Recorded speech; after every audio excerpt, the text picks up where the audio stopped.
What happens is very quickly we overlay what is actually happening with what we think should be happening. And we really convince ourselves that that's kind of real. Like what should be happening is real. It's like like it's not real. It's far less real than the quote unquote real physical world.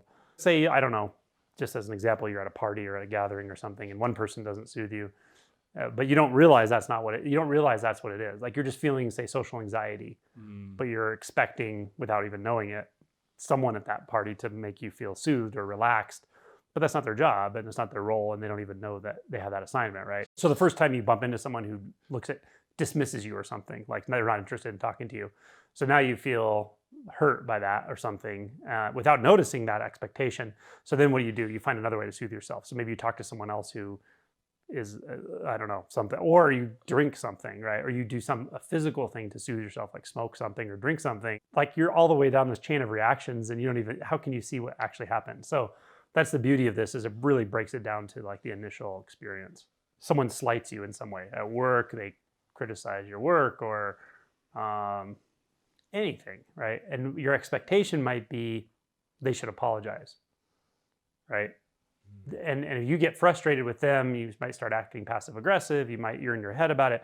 But the simple truth is they did not apologize to me. It's not, the truth isn't they did this and I did that, blah, blah, blah. That's like reaction. That's like your interpretation of what should happen mixed in with kind of what did happen. But what actually happened was that person just did not apologize. Period. They didn't apologize. That's all that happened. Nothing more, nothing less. And the question is, do I have to turn that into something else? Should they apologize? Do I have to make it into they should apologize? Or, you could even look at what's the cost of that. If I turn it into what they should be doing, who's going to suffer? They probably won't. I definitely will. Right? I'm the one with the problem now. If I just see, oh, they just didn't apologize.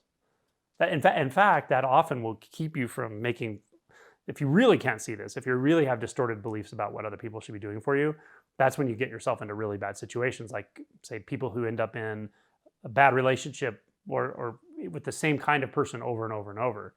It's because you have such distorted expectations of people, you don't see people clearly. But if you see like, oh, they didn't apologize. Oh, they didn't apologize again. Oh, that same person didn't apologize. Oh, they didn't acknowledge the fact that they just knocked my coffee all over my desk. Like after about 4 or 5 times, if you see the world clearly, you will just steer clear of that person, period. Right? But if you get into this mental thing with them, oh, they didn't apologize. They're such a jerk. They're just so, self-centered, and they remind me of my mom, and now you have a relationship with them. They didn't speak in a neutral tone to me.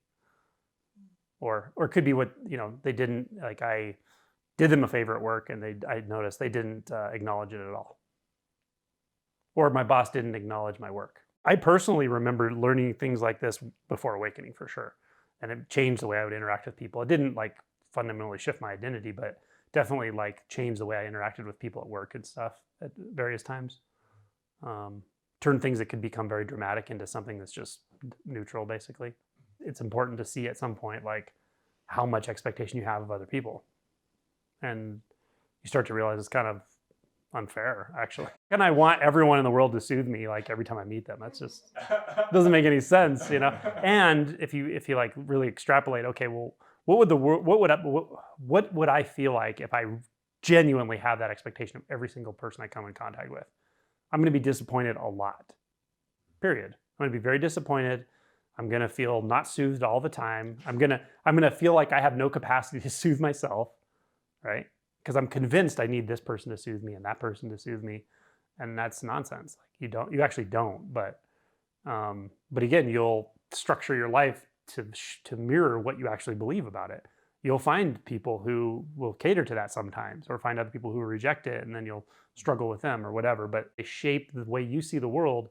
Then you go live that life. I mean, it really is like a self-fulfilling prophecy in a lot of settings, right?